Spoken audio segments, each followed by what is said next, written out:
Coucou guys, alors Totu aujourd'hui. Les filles, je vais vous apprendre à dessiner. Les filles, aujourd'hui, tuto gratuit pour apprendre. Et en fait, tous mes conseils sont en barre d'infos. Les filles, n'hésitez pas, c'est gratuit la vidéo. Bon, j'arrête. Non, sérieusement, aujourd'hui, je vais vous parler de mon parcours, de mon avancée dans l'art, by the way, l'ouverture de mon site, comment j'ai fait et l'argent que ça pourrait potentiellement générer.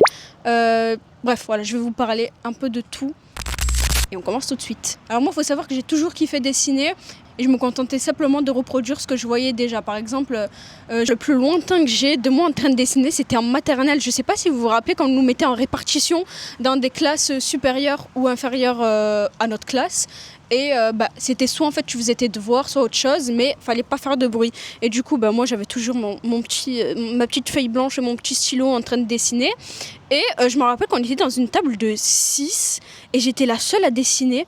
Et je vous jure, je pense que carrément je vais refaire le dessin. Je vous jure, j'en ai marre des gens qui me fixent. Bref, je vais vous refaire le dessin et je vais vous le mettre juste là. En fait, c'était une petite robe que j'avais dessinée, mais en gros, j'avais respecté les proportions du corps humain. Par exemple, je sais que les gens, quand je voyais les dessins de mes compatriotes, ils allaient faire une tête gigantesque ou des bras. T'avais l'impression que c'était Luffy. Et en fait, moi, le fait que j'avais respecté plus ou moins les proportions du corps humain, ça avait étonné tout le monde en fait. Ils m'ont dit mais wesh, tu sais trop dessiner, tout, je sais pas quoi, je sais pas. Et moi j'étais là dans ma tête, je dis ouais, j'avais dit merci. Je me dis mais attends, sérieux, genre j'ai juste dessiné une robe et genre ils sont choqués pour ça. Alors, pour moi là j'avais les cheveux qui avaient un peu gonflé by the way. Mais voilà. À ce moment-là, je sais que j'étais super jeune, mais j'avais compris que j'avais quelque chose en plus que les autres n'avaient pas. Bon, j'avoue que c'était un peu prétentieux de ma part. Mais c'est comme ça. Je vous fais une frise chronologique de mon avancée dans la peinture et après je vous donnerai mes conseils, évidemment. Donc, arrivé au collège, moi il faut savoir que j'étais fan, mais extrêmement fan de manga, d'animé et fan surtout de manga horrifique, gore surtout. Je me rappelle avoir tapé sur YouTube animé horreur. Et là c'était la débandade, je me suis jamais arrêtée de regarder ça. Et en fait du coup quand je dessinais, je reproduisais simplement ce que je voyais. Encore une fois vous avez les images juste là. Oula. Bon bref, du coup ouais voilà, je me contentais simplement de reproduire ce que je faisais déjà. Et en vrai j'aimais bien, je me rappelle qu'au collège les gens ils kiffaient ce que je faisais. J'étais là, je faisais la meuf qui dessinait dans mon carnet et les gens étaient super intrigués par mes traits. Mais bon, moi je savais que intérieurement, pour être... Je savais que pour moi c'était juste de l'imprimerie ce que je faisais. Ça avait aucune plus-value. Pour moi, je sais pas, c'était sans intérêt, sans âme, sans rien. Mais faut vraiment prendre en considération que je kiffais déjà depuis toute petite ce monde-là. Horrifique. Bon, on va dire horrifique tout le long de la vidéo. Vous me pardonnerez si c'est pas français, mais je m'en fous. Bref, donc voilà, je kiffais à fond. Et je me rappelle, j'ai encore l'image juste là. Enfin, en tout cas, j'ai un classeur. Franchement, dès que je rentre en France, je vous montrerai ce porte-vue. Je me suis dit, vas-y, invente un personnage. Mais j'avoue qu'il ressemblait étrangement à ce que j'avais vu ailleurs. Voilà. De toute façon, vous voyez, c'est hyper basique. C'est le mec le plus standard au monde. Tout le monde a déjà vu ça. T'as pas besoin d'une imagination débordante pour reproduire la même chose. Mais bon, en vrai, j'étais contente d'avoir fait quelque chose qui nécessitait pas de reproduire trait par trait une image. Et voilà.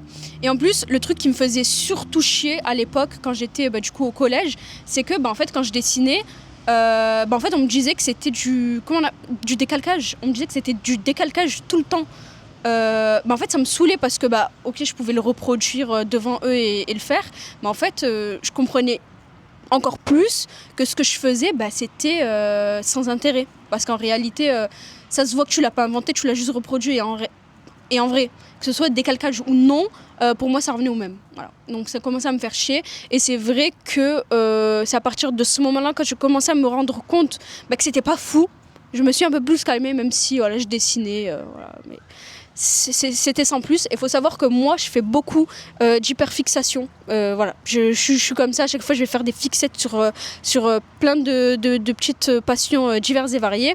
Et on arrive du coup au lycée. Dès que je découvre la boxe, j'étais complètement crazy du coco. Et je faisais ça tout le temps. Ça veut dire que je pensais boxe, je mangeais boxe. J'allais le soir à la boxe. Bref, voilà. Donc en vrai, je dessinais plus du tout. Et à force de pas dessiner, tu perds... je pense pas que tu perdes la main. Parce qu'en vrai, j'ai l'impression que... Bon, on y reviendra, mais voilà. En tout cas, je dessinais plus du tout.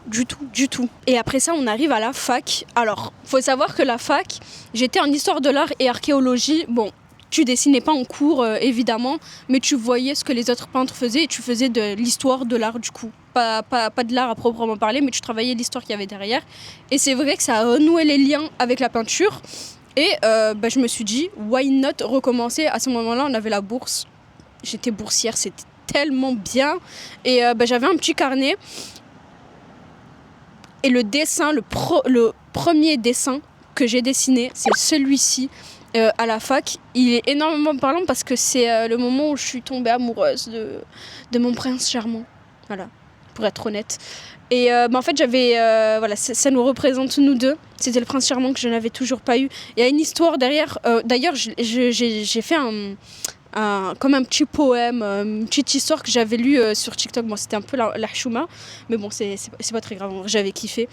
Mais ouais, voilà, ça nous représentait nous deux. Ce petit dessin-là, je l'adore. Je le kiffe, franchement. Et en fait, ça a renoué mes liens. Et il faut savoir que, du coup, vu que tu es dans les transports, que tu peux pas emporter 4000 trucs avec toi, j'avais d'abord dessiné au crayon. Et ensuite, j'ai peint dès que je suis arrivée chez moi. J'ai mis 2-3 petits coups de pinceau. J'avoue que les couleurs, elles n'étaient pas forcément réfléchies, mais je le trouvais un peu vide et je me suis dit, voilà, pourquoi pas peindre un peu. Et c'est bien que je parle de cette peinture parce que du coup, pour moi, c'est une très bonne transition pour vous donner tous mes conseils en peinture pour les débutants, ceux qui n'arrivent pas forcément à trouver leur style. Alors, déjà, pour moi, si tu veux apprendre à dessiner, si tu veux apprendre à peindre, l'ennemi, c'est Pinterest. L'ennemi, c'est voir ce que les autres font. L'ennemi, c'est s'inspirer, en fait. Malheureusement, personne ne me fera dire le contraire, mais pour moi, ton ennemi, c'est ton inspiration que tu vas trouver sur Internet, dans les musées. Je vais y revenir, mais mon propos il va être très long et il faudra s'accrocher, d'accord ? Mais honnêtement, pour moi, ton pire ennemi, c'est Pinterest. Pour pouvoir trouver de l'imagination, il faut vous couper de tout. Tout, quand je dis tout, c'est être toi et toi. Toi et tes émotions, toi et ta perception, toi et la nature, toi et tes scènes de vie, les scènes à la maison, les scènes au travail. C'est tout ça, et c'est pas aller scroller sur Pinterest et se dire ah ouais vas-y j'aime bien ce style me parle et du coup je vais essayer. Non, pour moi ça c'est non. En fait, faut savoir que votre cerveau, il a une capacité, il a une mémoire mais énorme. Toi tu vas voir quelque chose, tu vas penser que tu l'as inventé, tu vas penser que tu crées. Mais en fait, c'est juste ton cerveau qui va reproduire ce qu'il a déjà vu ailleurs. Ce qu'il a déjà vu sur Pinterest il y a 10 mois de ça. Et pour moi, ça, c'est vraiment l'ennemi de l'inspiration. Parce qu'au final, tu vas même plus prendre ce que ton cerveau a perçu, a frôlé dans ta vie. Mais en fait, tu vas juste avoir tes inspirations les plus récentes. Par exemple, ton feed Pinterest que tu as scrollé il y a 2 jours. Ça, c'est des petits souvenirs. Désolée, c'est super vague ce que je vais dire. Mais en gros, ton cerveau, il va prendre que ce qu'il a déjà vu il n'y a pas très longtemps. Alors que si tu te coupes de Pinterest, tu te coupes de TikTok, de ce que les gens font, tu vas permettre à ton cerveau de travailler et tu vas permettre à ton cerveau d'explorer une mémoire qu'il a lui-même oubliée. Par exemple, je vais vous donner un exemple super bête, mais je suis persuadée que c'est mon cerveau qui me joue des tours à ce moment-là. Ça n'a pas de rapport avec la peinture, mais vous allez comprendre. Dès que je suis petite, je me rappelle de moi en train d'écrire un livre. Vous avez vu, j'en suis sûre que tout le monde l'a fait. Tu prends tes feuilles A4, tu les agrafes et en fait t'écris, voilà. Donc moi en fait c'était l'histoire d'un couple ou un truc comme ça, et en fait ils arrivent sur un endroit, ils font leur vie de chacun de leur côté, et en fait dès qu'ils se retrouvent, ils sont sur un fleuve Et en fait, ce fleuve-là, il s'appelle le Nil. Le Nil, c'est connu. Tout le monde sait ce qu'est le Nil, tu vois. Et moi, je suis persuadée de n'avoir jamais entendu ça parce que déjà, de un, j'étais trop jeune pour savoir, je pense, ce que c'était le Nil. Mais avec du recul, parce que du coup, c'était des petites archives que j'avais retrouvées un peu plus âgées. Et en fait, je suis persuadée que c'est mon cerveau qui me joue des tours et qu'en réalité, le Nil, je l'ai déjà vu quelque part, je l'ai déjà entendu, on m'en a déjà parlé, mais mon cerveau, il a pas su me dire où est-ce que j'ai eu cette information. Et c'est pour ça que je vous dis que ça me joue des tours, parce que je n'arrive pas à savoir. Pour moi, je l'ai inventé. Pendant très longtemps, je me suis dit, j'ai sûrement inventé ça, et c'est un hasard de dingue. Voilà, c'est le Nil, voilà, c'est comme ça, tu vois, c'est la vie. Mais pour vous dire que voilà, votre cerveau, quand vous allez dessiner, quand vous pensez inventer quelque chose, en fait, votre cerveau, il va juste reproduire ce qu'il a déjà vu. C'est comme inventer une couleur. Et inventer une couleur, c'est pas possible. Tu vas juste reprendre ce que tu sais déjà et tu vas essayer de l'inventer. Mais en réalité, tu ne peux pas inventer de couleur. Pour moi, c'est à peu près la même chose en peinture. Tu vas peut-être avoir ton style. Ok, oui, tu vas sûrement l'avoir. Mais ça va découler de ce que tu as déjà vu avant. C'est pour ça que quand j'ai commencé à peindre de manière un peu plus sérieuse, je me suis coupée de tout ce qui pouvait potentiellement ressembler à ce que je faisais. Je sais que sur Pinterest, je ne scrolle plus. Malheureusement, ça m'arrive de tomber sur des... pas que ça ressemble, mais par exemple, le peintre qu'on me rabâche H24, c'est Basquiat. Je ne regarde pas ce que fait Basquiat. Pas que j'aime pas, mais... Voilà, en vrai j'aime bien, mais je m'en fous, tu vois. Mais je ne m'inspire absolument pas de Basquiat. C'est vrai que ça me fait un peu chier à chaque fois qu'on me dit ouais, c'est Basquiat et tout, je sais pas quoi. Non. Voilà. Et c'est pour ça que je déteste quand on me dit ouais, tu ressembles à tel peintre.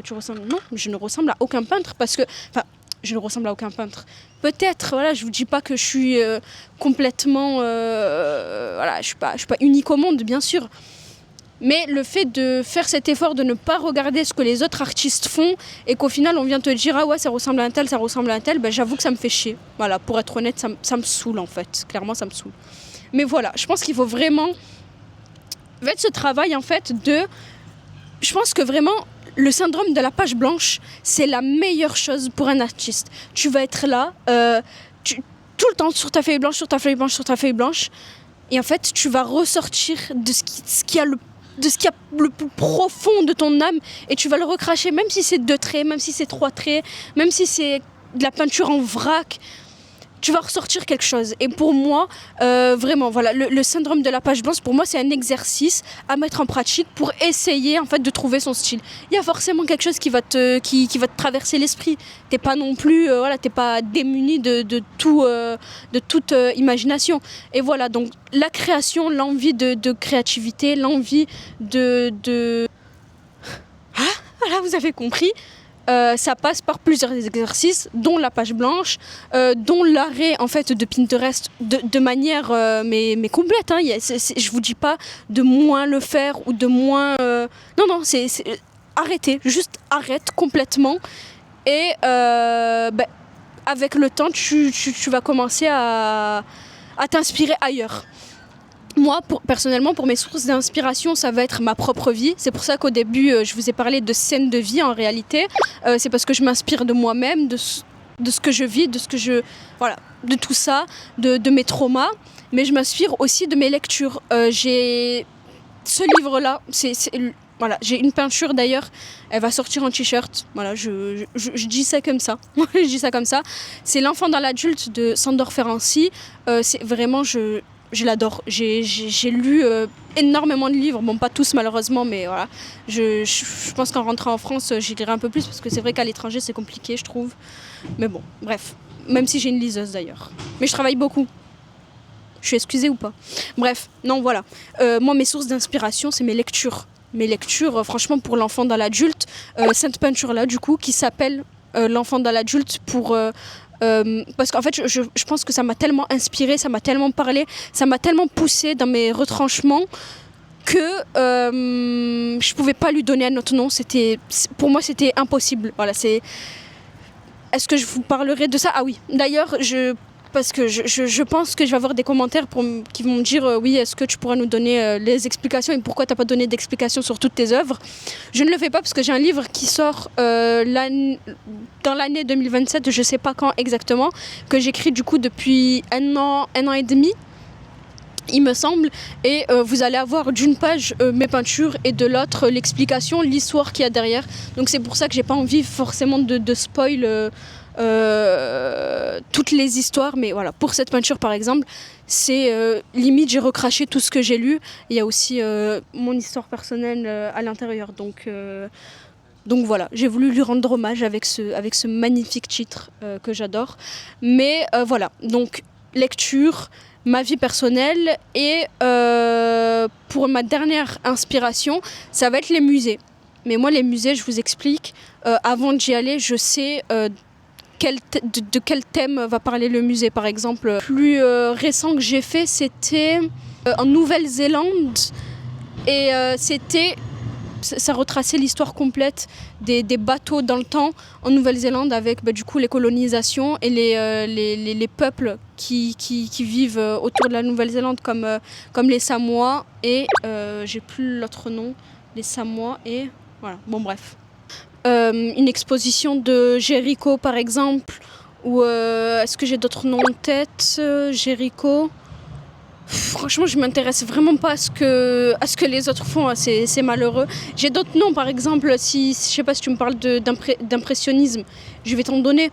Mais quand c'est dans le mood de ce que je fais, vraiment j'essaie de m'en détacher parce que je me dis que la moindre chose pourrait potentiellement altérer mon imagination. Donc voilà, c'est un choix assez rude que je fais, mais il me semble intéressant et en tout cas moi c'est comme ça que j'arrive à trouver mon style. Ensuite, concernant la peinture, le choix des matériaux, voilà, tu sais pas par quoi commencer, t'entends peinture à huile, t'entends acrylique, t'entends...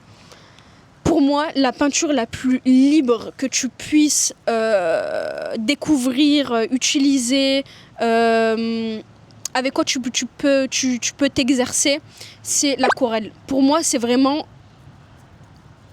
Pour un débutant, en tout cas, c'est la meilleure chose parce qu'en fait, tu es libre dans tes mouvements, tu le retravailles à l'eau, les couleurs, elles peuvent potentiellement se mélanger si tu arrives à... Voilà. Moi, ça me semble intéressant. Écoutez, je vais vous montrer par exemple ce que j'ai fait à l'aquarelle. J'en ai pas mal dans ce carnet là, des peintures à l'aquarelle.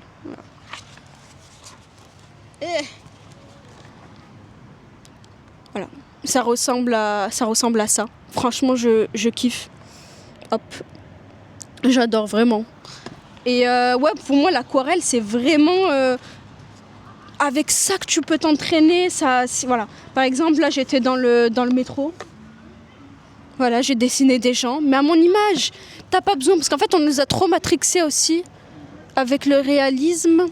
Bon, on nous a trop matrixés avec le réalisme, alors qu'en vrai, tout est beau. Voilà. Tout est bon dans le cochon. Je rigole. Et voilà, ça c'est des gens que j'ai croisés, ils savent pas que je les vois comme ça. Mais moi, mon cerveau, il voit les gens comme ça. Écoutez, moi je les kiffe. C'était un thème un peu anniversaire, fête. Je kiffe, franchement. Oula. J'espère qu'elle va te... Wesh. Oh non, s'il vous plaît. Wesh, il était tellement violent, je suis choquée. Tellement violent, what the fuck, il fait trop peur. Bon. Écoutez, ouais, voilà, je vous disais qu'il n'y a pas plus libre que l'aquarelle. Détache-toi de tout. Arrête de vouloir... ah oui, les proportions. Pour moi, ça, c'est... J'avoue que j'avais les chevilles qui avaient gonflé quand on m'avait dit que j'avais respecté les proportions des corps. Mais pour moi, en fait, si t'as pas forcément envie de travailler l'anatomie, parce que je sais qu'il y a... Voilà, j'ai déjà regardé des tutos pour dessiner, mais ça m'avait pas du tout intéressée, en fait. Ou par exemple, tu pouvais t'entraîner avec des formes géométriques pour faire des corps, mais en réalité, si t'as pas envie de faire ça et si ça te vient pas, pour moi, il y a beaucoup plus faut laisser place au naturel, voilà, on s'en fout. Bref. Ouais, voilà, voilà, si ça te vient pas, t'as pas envie, ne le fais pas. C'est pas forcé de faire du réalisme. En fait, on s'en tape complet. Pour le prochain conseil aussi, ce que je vous dirais, c'est de fixer les gens, de les regarder. Moi, par exemple, je vais adorer dans les transports en commun. Ah oui, acheter aussi un petit carnet. Là, bon, le mien, c'est vrai que je le trouve pas mal imposant, mais parce que j'écris énormément de choses. Par exemple, pour mes vidéos YouTube, maintenant, j'écris tout à l'intérieur et je dessine aussi. Donc, bon, voilà. Ah ouais, il est en train de lui crier dessus. Il lui a dit... que ton chien m'a attaqué le mien. C'est vrai que c'est pas bien. Bon bref, ouais voilà, ayez un petit carnet, un petit crayon comme ça. Moi j'ai toujours ma trousse. Ah mais est-ce que vous voulez que je vous raconte une anecdote? J'espère que ma copine elle va regarder la vidéo. C'est une très bonne copine à moi. En gros, on est au collège et en fait, je vous explique mon amitié avec elle. Elle s'appelle Noara. Noara, yeah, non, je rigole. Du coup, Nora, en fait, elle aussi, elle savait grave bien... Enfin, elle sait toujours dessiner, vous voyez. Ah, d'ailleurs, c'est elle qui... Si vous avez déjà vu mes anciennes vidéos, c'est elle qui a fait mon introduction YouTube en 3D. Je vous le mettrai juste là. Voilà, c'est elle qui a fait ça. Et en gros, on était les deux meufs qui savaient dessiner. Bon, on a un style complètement différent, mais elle aussi. Et en fait, il y a une fois où on est en art plastique, et c'était la seule fois où on était dans la même classe. Et c'était la seule fois où on s'est parlé d'ailleurs. On est en art plastique, on est sur la même table. Et genre, je l'avais vue dessiner, je pense que je voulais trop être en concurrence avec elle. Ça veut dire, moi aussi je veux dessiner, mais j'avais pas de crayon. Je sais pas, je sais plus trop le contexte. Et du coup, je la regarde et je dis, ouais, y a moyen, tu me prêtes ton... Enfin, t'as pas un crayon genre pour moi pour que je puisse dessiner, tu vois? Et elle me regarde, elle me side-eye d'une manière... Vous savez, c'est quoi? Elle m'a side-eye. Genre, elle m'a fait ça, elle m'a dit... T'es dessinatrice et t'as pas de crayon? Je dis quoi? Que?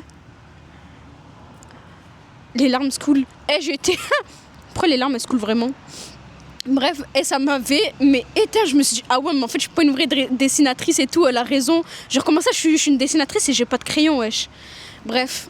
Et du coup, ça m'avait fait trop rire. Et depuis, sachez que je ne sors plus jamais sans crayon. Et cette pote-là, du coup, en question, je vous ai dit, on s'est parlé que uniquement à ce moment-là, alors qu'on était dans le même collège. Hein. Et c'est un collège de 200 personnes, by the way. Voilà. On arrive à la fac. Alors qu'elle a un bac S et moi j'ai un bac pro, rien à voir, mais on a fini du coup dans la même fac et dans la même classe. Et je me mets tout devant, parce que moi je voulais trop faire la meuf intellectuelle en fait. Je me mets tout devant et elle se met à côté de moi, grand sourire, et elle me dit, je peux me mettre à côté de toi? Je dis bah ouais. Et après on s'est mis à côté et depuis on s'est jamais lâché. On est partis à Paris ensemble. Meilleur voyage ever, on en refera d'autres. Bref, c'était grave bien et maintenant c'est ma copine très très proche et franchement je l'adore. Elle est, voilà, je lui fais des louanges. Non, franchement, elle est douée sur tout et c'est ça que j'aime trop chez elle. Petit conseil amical, moi je veux trop que mes amis, on a le même stade, tu vois. Moi pour moi c'est une bête de meuf et je suis une bête de meuf donc forcément je dois rester avec elle, vous voyez ce que je veux dire. Bon bref, trêve de plaisanterie. Mais voilà, ayez toujours un crayon, tu regardes les gens, tu les fixes un peu et tout, je sais pas quoi, et t'essayes de les recréer. Même si c'est pas parfait, garde ce dessin et jamais déchirer ce que t'as fait auparavant en fait. Ça va te permettre de voir ce que t'aimes, ce que t'aimes pas. Moi, il y a des dessins que j'ai gardés. Je vous ai dit, hein, franchement, si je retrouve le porte-vue, je vous les montrerai. Il y a des dessins que sur le coup, j'aimais pas, mais avec le temps, je me dis, en vrai, j'aimais bien et tout, je sais pas quoi. Donc voilà, là je vais vous parler des points ultra méga négatifs de la peinture et de l'art de manière générale. La peinture ça coûte excessivement cher. Voilà. C'est quand t'es étudiante, j'avoue que moi je payais rien chez moi, j'étais nourrie, logée, ma mère elle me payait en plus des trucs. Donc en vrai j'étais pas à plaindre, mais j'avoue que ça coûte pas mal cher, tu vois. Donc par exemple quand je sortais avec ma mère, elle allait me dire, je sais pas, on allait à Action ou à Cultura. Et elle me disait, vas-y, achète. Ma mère, elle me soutient trop. Franchement, elle adore ce que je fais. Et elle me disait, vas-y, prends ce que tu veux, mais vas-y. J'allais prendre pourquoi? Pour 20 € max, 20, 30 € max. J'allais jamais prendre au-dessus. Ça veut dire que les toiles, c'était du bas de gamme. Voilà, franchement c'est important, mais pour les débuts, un carnet avec une bonne épaisseur, je ne saurais pas vous dire le grammage, faudrait que faudrait aller voir, hein, voilà. Voilà, si tu as un bon grammage, un bon crayon, moi par exemple mon crayon c'est quoi 4B, c'est les plus foncés, il me semble, hein, voilà, je suis trop nulle, hein, franchement là pour vous donner des conseils. Ouais voilà c'est ça. Bah non, 8B par exemple, lui il est focus. Focus. Bon. Voilà.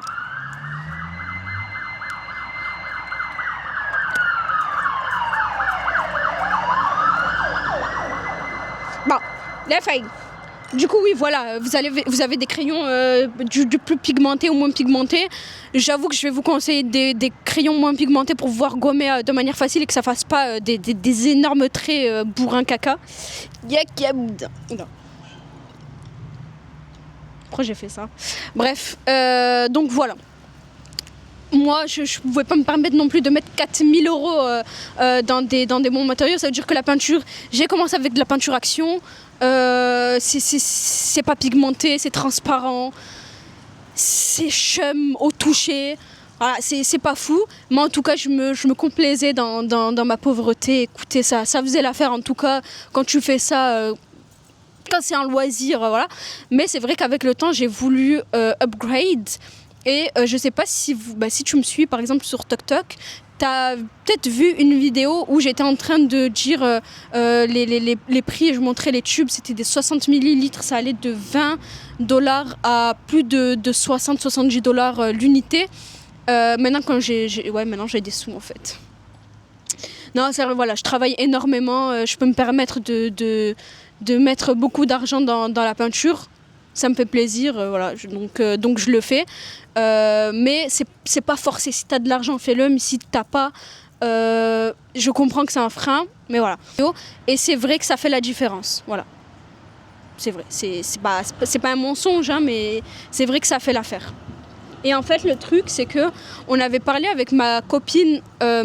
C'était un court extrait d'une vidéo YouTube qui date un peu, je sais plus comment je l'avais appelée, je vous la mets juste là. On était en train de parler de la précarité en tant qu'artiste et c'est vrai que si, admettons, j'avais pas eu cette opportunité de travail, ça aurait été super compliqué parce que quand t'es précaire, t'as pas accès à tout, je vous jure, j'en ai marre de ces gens qui me fixent. T'as pas accès à tout, tu peux pas tout faire, tu peux pas toucher à tout. Et surtout, si tu veux vivre en fait de ton art, c'est pas possible parce que tu peux pas, en tout cas selon moi, proposer quelque chose avec du bas de gamme. Voilà, c'est comme par exemple, tu as envie de te lancer dans la mode et que tu vends du polyester, pour moi c'est la même chose. Voilà, n'en déplaise qu'à vous. Non mais sérieusement, voilà, le polyester c'est nul à Yesh.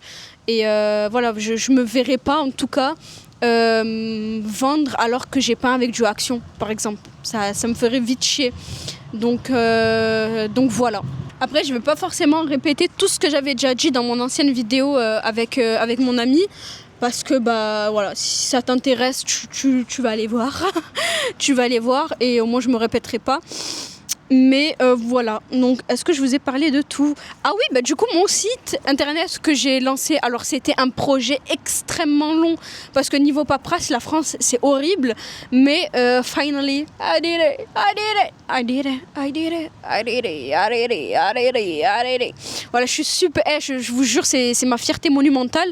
Mais du coup, qu'est-ce que je propose dans mon site? C'est des peintures, des tote bags d'ailleurs. J'en ai un juste là avec moi. Il y en a 3 de Gispo. Vous avez celui-là qui s'appelle le donjon. Vous avez humiliation et à table. Voilà, c'est 3 peintures que j'ai choisies pour pouvoir mettre sur des tote bags. Et comme je vous ai dit, à venir, il va avoir des t-shirts. Alors, pour mon site, je ne sais même pas par quoi commencer, mais on va commencer par le commencement, la création du site. Alors, c'était, comme je vous ai dit, super long. Mais je suis tombée sur une vidéo super intéressante de Louis Shopify. Je vais vous mettre son YouTube juste là. Et il fait un tuto de 6 à 8 heures, je crois. C'était 8 heures, il me semble. Mais un tuto complet. Vous avez tout. tout, il explique tout point par point. Ça veut dire que moi je me suis posée sur une semaine. J'avais regardé une première fois toute la vidéo entière sans pour autant manipuler le Shopify. Bon, je sais pas comment appeler ça comme ça. Mais bon, bref. Sans rien manipuler, je l'ai regardé une première fois. Et après, j'ai commencé à faire le tuto. Alors, la vidéo de 8 heures, là, je l'ai vue peut-être 4 fois. Voilà, vraiment. Je voulais faire les choses de manière super carrée. Là d'ailleurs je vais retravailler mon site, comme je vous ai dit je vais avoir les t-shirts qui sortent bientôt, bon ça se compte en mois mais c'est dans un futur proche, mais voilà, donc vous comptez au moins ça pour la création du site. Je paye 33 euros par mois et j'avais 3 mois à 1 euro pour le commencement et après ça passe à 33 euros. J'avais le nom de domaine à payer, il me semble que c'était 14 euros par an et ça se renouvelle tous les ans. Moi j'ai mis que je voulais renouveler parce que j'ai pas forcément envie d'arrêter. Je veux vraiment que j'ai vraiment en fait envie de vivre de ça, donc écoutez, ça va être renouvelable. Voilà. Tais-toi. Voilà, ça va être renouvelable. Ensuite, il y a la domiciliation. En fait, la domiciliation, c'est ce qui va vous permettre d'avoir une adresse parce que quand vous avez un site, une marque ou peu importe, on va voir vos informations personnelles dans votre adresse parce que vous êtes obligé d'entrer votre adresse pour X et Y raison.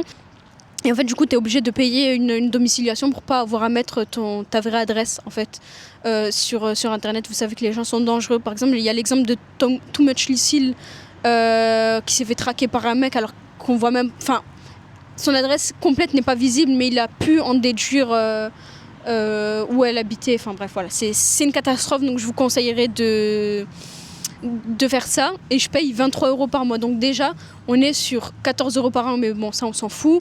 33 euros par mois, plus 23 euros, donc ça fait 50 euros par mois à chaque fois. Moi, j'avais pas forcément envie de payer d'un coup. Je sais que c'est un conseil que je vous donne, payer tout d'un coup, voilà. Mais voilà, là je vais tout payer si je peux. En fait, c'est parce que je sais pas pourquoi j'ai fait ça. Bon bref, moi je vous conseille de payer directement à l'année et en fait et pas avoir des frais sur des mois et des mois. Mais bon, c'est un budget que j'avais prévu à chaque fois, donc voilà, c'est pas grave. Faut savoir que du coup je paye les packaging, pochettes, le papier, les stickers, il y a tout ça à payer et franchement ça coûte une blinde.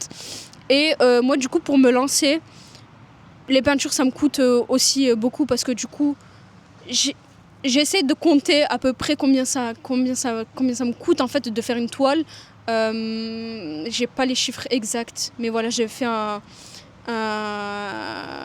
fait des petites notes sur un autre carnet mais bon je l'ai pas sur moi malheureusement. Mais voilà, faut vraiment prendre en considération tous les coûts. L'URSSAF aussi d'ailleurs, ça te prend pas mal.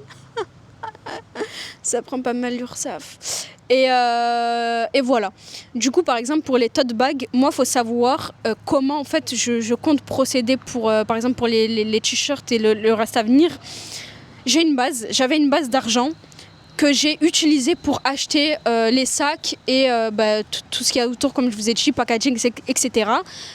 Et du coup, pour les t-shirts, je ne veux pas ressortir de l'argent de ma poche, mais je vais utiliser uniquement l'argent que j'ai gagné grâce au sac. D'ailleurs, le site n'est pas encore disponible, il revient le 10 août parce que ma famille n'est pas là et moi non plus. Donc, et vu que ma mère revient le 10 août de l'Algérie, voilà, ça se remettra en marche à cette date-là, donc bientôt. Mais voilà, je ne veux plus utiliser mon argent perso pour pouvoir investir dans ce business. Est-ce que ça rapporte de l'argent? Parce que voilà, j'ai reçu des questions mais des farfelues. Ouais, j'aimerais bien me mettre à la peinture pour pouvoir vendre et tout. Bah non, ça marche pas comme ça. La meuf, je lui ai dit ça. Désolée de te dire ça comme ça, mais ça va pas être possible en fait. Je vais pas te conseiller. Tu vas pas te mettre à la peinture juste pour pouvoir vendre, tu vois. Même si elle m'a dit que ouais, elle gagnait pas bien sa vie, etc. Mais désolée, pour moi c'est pas une raison. Tu peux aller faire autre chose. L'art pour moi c'est c'est pas un business de base, voilà. C'est pas fait pour être acheté en masse, et c'est pas fait pour être un commerce. Faut pas que ça devienne une usine non plus.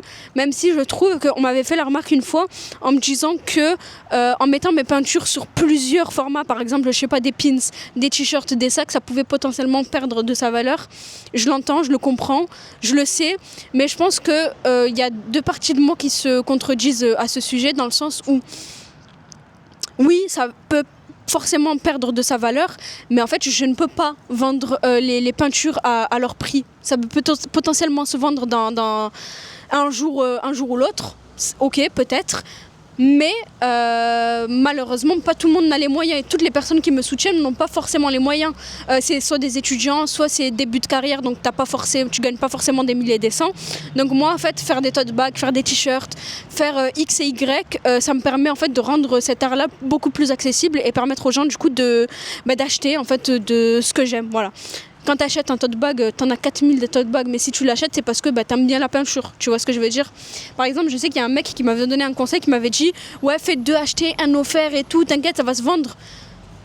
Potentiellement, j'imagine bien que ça va forcément se vendre, tu vois, mais c'est pas le but. Donc j'ai refusé, je lui ai dit que non, j'avais pas envie de procéder de cette manière, et que je préférais que les gens peut-être achètent moins. Voilà, j'ai pas écoulé mon stock par exemple. Bon, une énorme partie par contre, mais voilà, c'est pas forcément comme ça que j'ai envie de procéder. Donc voilà, faut prendre en considération qu'il y a énormément de frais, que t'es pas forcément gagnant. J'ai pas envie de vous donner les chiffres parce que ma mère elle m'a dit de ne pas le faire, et je trouve qu'elle a raison. C'est pas que c'est tabou l'argent, mais par exemple tu me demandes ce que je fais, combien je gagne, je sais pas moi, dans mon travail ici en Australie, je vais te dire combien je gagne, tu vois. Je vous dis? Tu veux savoir ou pas? Mais à like. Non, je rigole. Bon, en vrai, je gagne 250 à 300 par jour. Et je travaille 7-7. Non, mais t'as dit que tu voulais savoir, je t'ai dit en fait. Donc, c'est en faisant Uber. Après, j'ai d'autres tafs, mais voilà. Ouais, voilà, tu vas pas devenir riche en vendant de la peinture, sachant que c'est compliqué pour moi.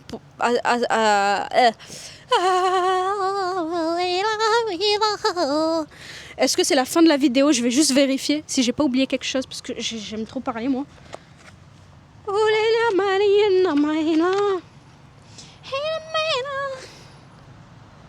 Ouais, les coûts invisibles, du coup, ouais, je vous ai parlé de ça. Alors, du coup, juste pour finir la vidéo, comme je vous ai dit, il y a les t-shirts qui arrivent bientôt, les sacs qui vont être à nouveau disponibles début août. Et je vais organiser une galerie et je vais vous montrer tout ce que je fais, by the way. J'ai trop... Bon, voilà, j'organise... voilà, je suis en train d'organiser une galerie / pop-up, du coup avec mon amie Nora d'ailleurs. Et voilà, j'ai trop hâte. Je vous en dirai plus pour les dates sur mes réseaux sociaux et aussi sur YouTube, by the way. Mais voilà, donc écoutez... Fin de la vidéo, n'hésitez pas à liker, vous abonner, et à commenter, et vous donner de la force et à partager. Et non, sérieusement, je vous jure que ça me ferait énormément plaisir, étant donné que je ne gagne pas d'argent, que ce soit sur TikTok ou sur YouTube, mais ça m'aiderait pas mal. J'arrive pas à avoir de monétisation, donc écoutez, voilà. Ça m'aiderait pas mal, peut-être que ça changera les choses. Et voilà, fin de la vidéo. J'espère que vous avez aimé, et je vous laisse. Bisous.